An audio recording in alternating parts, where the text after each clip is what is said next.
d'abord à remercier M. Radi Anwar pour son invitation ainsi que toute l'équipe CGM. Je suis honorée aujourd'hui d'être là parmi vous pour vous parler d'un sujet d'actualité et bien sûr d'une grande importance pour tous les Marocains.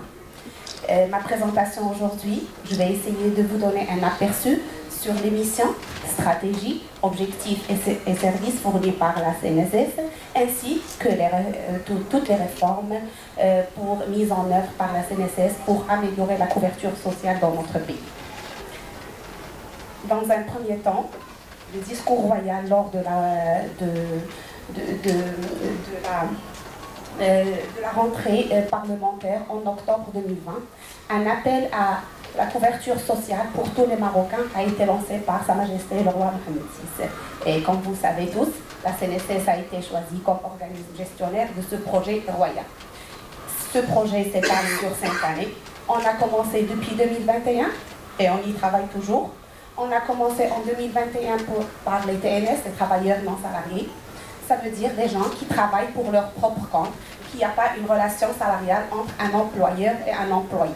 Le régime général qu'a fait la CNSS depuis 1969, il y avait uniquement l'intégration du régime général, ça veut dire qu'il y a une relation des sociétés. Mais en 2021, et suite au projet royal, on a commencé à intégrer bien sûr les travailleurs non salariés.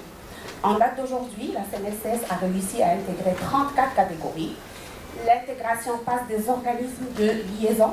Chaque catégorie a un organisme de liaison, soit un ordre, soit un ministère. Ils communiquent les dites listes de cette catégorie à la CNSS et on commence par une immatriculation massive de toutes ces catégories.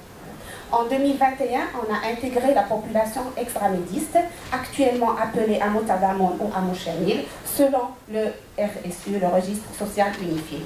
En 2023, on a procédé à la généralisation des allocations familiales pour 7 millions d'enfants.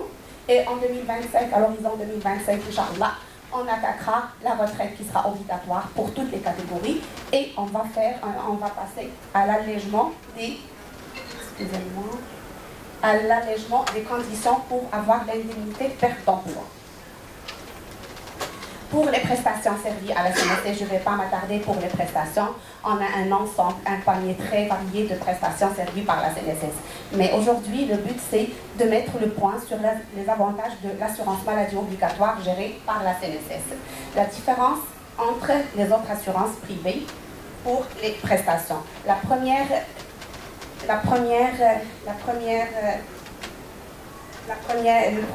point et le premier avantage, pour les 70%, on va parler des taux de remboursement. Plus que la maladie et plus que les ALC, les maladies de longue durée et les maladies sont coûteuses, plus le taux de remboursement est élevé chez la CNSS, au contraire aux autres assurances privées dans leur convention.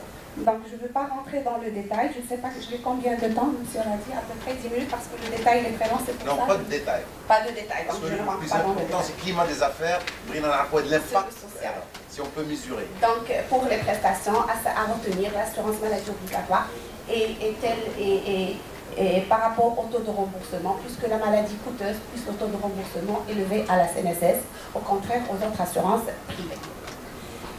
La question qui se pose d'elle-même, qu'est-ce qu'a fait la CNSS pour suivre cette montée en charge?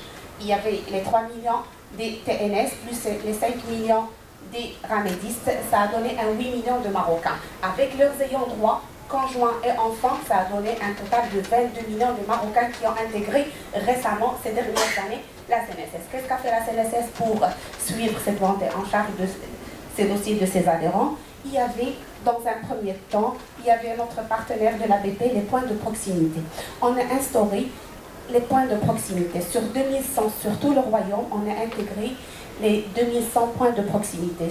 Bikash, Hilet, Wafakash, Damankash, et ainsi de suite. Il y a ces points de proximité dans le cadre de déposer les dossiers sans pour autant se déplacer à l'avance. Et à titre d'information, je vais avancer le chiffre pour la province de Jadida pour le mois dernier. On a 20 000 dossiers hameaux. Les 18 000 sont déposés au niveau des points de proximité, sans pour autant se déplacer. Donc, à peu près 85% des dossiers hameaux sont déposés au point de proximité.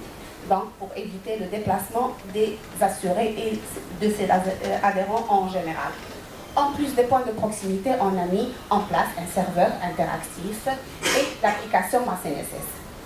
Et lors de ces dernières années, la CNSS a entrepris un nombre illimité de services en ligne, et on commence par Damancom depuis 2008.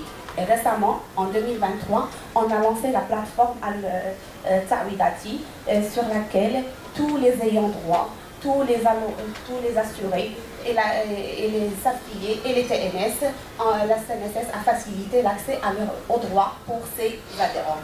En ayant uniquement sur la plateforme, comme les sociétés depuis 2008, il peut demander une attestation, il peut passer au télépaiement. Pour toutes les sociétés, on avait Damancom, mais actuellement pour les TNS et les assurés, on a la plateforme Tawidati. Aussi, on a